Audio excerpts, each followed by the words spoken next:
Hey, happy 5 Minute Friday. Dr. Holly here. This is video number 4 in the mini series on revenue that I've been talking about this month. So if you are just now tuning in, I highly suggest you go back and listen to those other ones. They pretty much do build on each other, but I think you'll get a lot out of today, even if you haven't watched those. So two concepts I wanted to propose for you. These are very much processes and evaluations that I do with coaching clients, where we're looking at a profit audit and a profit margin.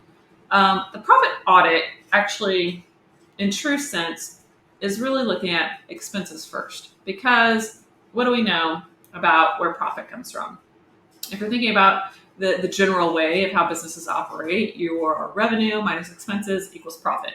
With Profit First system, we flip that. We say revenue minus your profit equals your expenses, because we want your business to be very intentional about taking a profit first. And we want to make sure we have a handle on your expenses and that you feel like you have control over them. So essentially, when we're doing an audit, I want to evaluate how well you're spending your money and what it means for the profitability of your business. Okay. So we can think about this a few different ways. We can think about this from like having a budget, or just what's your general overhead? What are your essential expenses? What I have my clients do is literally print out their statement. So print out your bank statement, print out your credit card statement, grab a couple of highlighters, and I want you to tell me line by line what each one of those things is doing. Okay. Is it generating revenue? Okay. Does it have something to do with real cash profit in your business? Is it something that we can possibly find a replacement or an alternative for? And this can look many different ways. But until we ask that question, we don't know, right? We just keep paying for something until we realize it's not working or we forget about it, right? And then what can we find? What can we redline? What can we say that's really, truly unnecessary, okay? And this can be a tough conversation sometimes, because one of the theories that we talk about in Profit First is the fact that we have the possession effect. So when we already possess something, we will work harder to keep it than we would to acquiesce it a new time, okay? So we can think about this in a lot of different ways, but think about something in your office, a big piece of equipment that you bought, that you thought was going to generate money for you, and it never really did. I'm thinking about like a piece of rehab equipment, maybe a sauna.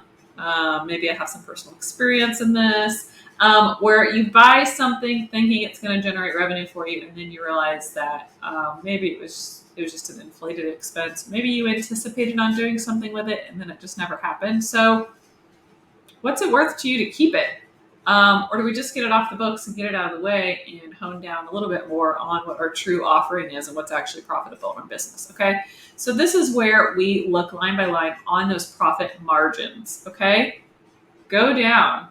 I love when I get a new client and we are looking at the profit and loss statement, literally. Okay. And we see the top of the line, we see those different things that are generating revenue in their business. And there's some level of detail there where I can see exactly how much cash is being generated by different service offerings in your business. If you're not currently doing this, this is something you want to look at. Having a level of detail on a profit and loss statement that actually makes it intuitive for you to make decisions off of would be amazing. Okay.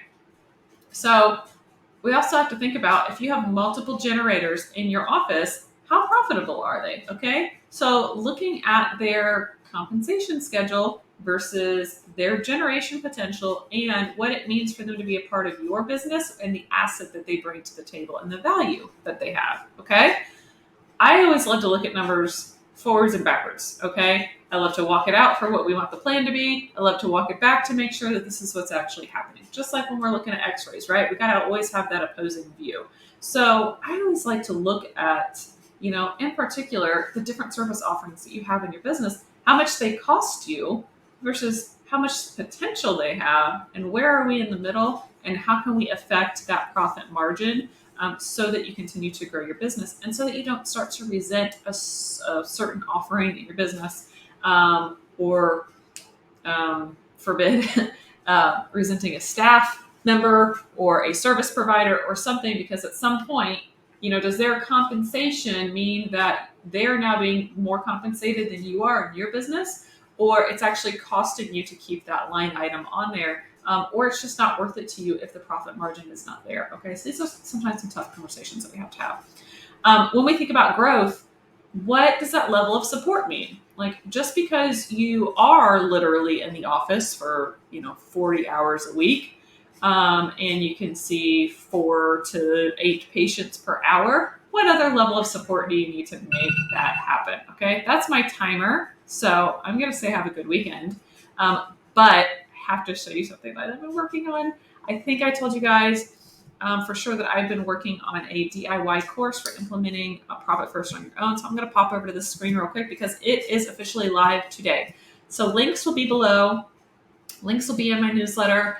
So this is the preview. Quick Start Implementing Profit First for Chiropractors. So if you've read the book but you never took action, if you were wanting some of my spreadsheet templates to help this make it a little bit easier for you to figure out where your numbers are, if you have never done an assessment and you want to do an assessment on your own, maybe you're not ready for me or any other Profit First professional to look at your numbers, then hop over and get this course while it's on pre-sale, okay? It's pretty comprehensive, but it's not too heavy, okay? It's, I think I have 17 different little mini modules. All these videos are like about 10 minutes a piece. So, there's a welcome, there's a couple of guides, there's some general information and some, giving more examples. And then we go, line by line, and we're doing your profit assessment, okay? I give you my templates.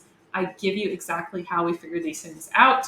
And then we start to work on your strategy. How are you going to make this work? I'm so excited to finally have this published. And I'm looking forward to feedback that you have for me. You can actually sign up to get a couple of the modules for free. So let me know what you think. Have a good weekend.